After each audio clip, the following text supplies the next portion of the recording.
Magandang araw po mga kaparokya. Ako po si Father Romel Felizardo. Halina't pagyabungin natin ang salitang bubusog sa atin. Halina tayo'y magminandal.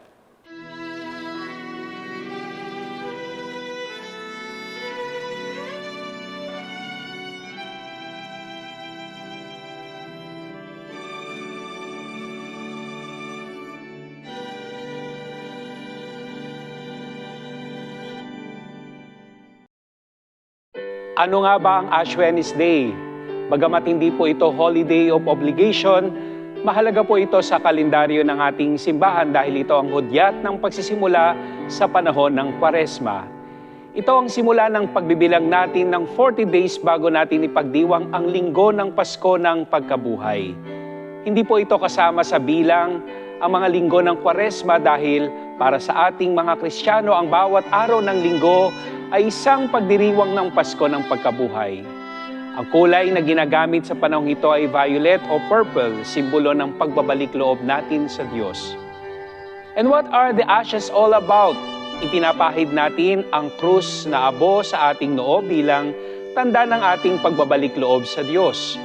Habang ipinapahid ang abo sa ating noo, sinasabi ang mga salitang, "Turn away from sin and be faithful to the gospel." The history of wearing ashes symbolically goes back to the Old Testament. Kapag ang isang tao ay nagkasala at nais nang magbalik loob sa Diyos, papahiran niya ng boni ang katawan ng abo at magsusuot siya ng sako. Kaya hindi po totoong tukso ng ibang tao na banal ka daw kapag may krus na abo sa noo. Instead, you publicly announced na ikaw ay makasalanan at nagnanais na magbalik loob sa Diyos. Gayun din naman, ang mga araw na ito ay tinakda rin na magsagawa tayo ng tatlong mahalagang bagay: ang pag-aayuno, pagdarasal at pagtulong sa mga nangangailangan. Sa pag-aayuno, we deprive ourselves of basic necessity to remind us of our utter dependence on God. Sa Diyos lamang dapat tayo umasa. And traditionally, the money we save while fasting and abstaining is given away to the needy. Sa pagdarasal naman, we come into realization that we are not totally self-sufficient. We have a need inside us that cannot be filled by ourselves or others. And that explains why we have a deep longing for our God. Sa pagdarasal, nabibigyan natin ng pagkakataon ng sarili natin na magkaroon ng malalim na relasyon sa ating Diyos.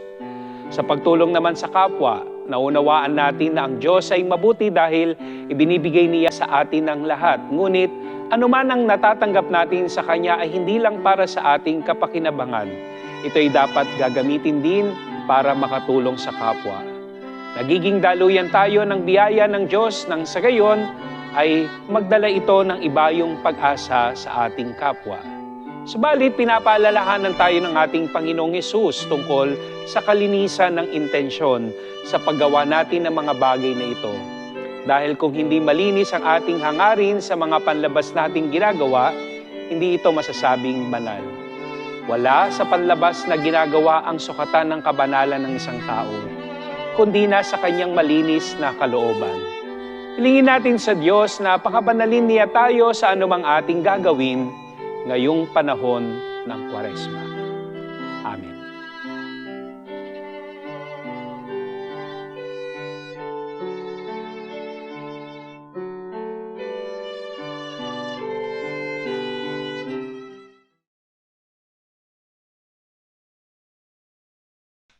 Sana'y nabusog kayo sa ating inihandang minandal. Narinig na natin ang salita. Halina't ito'y ating isagawa.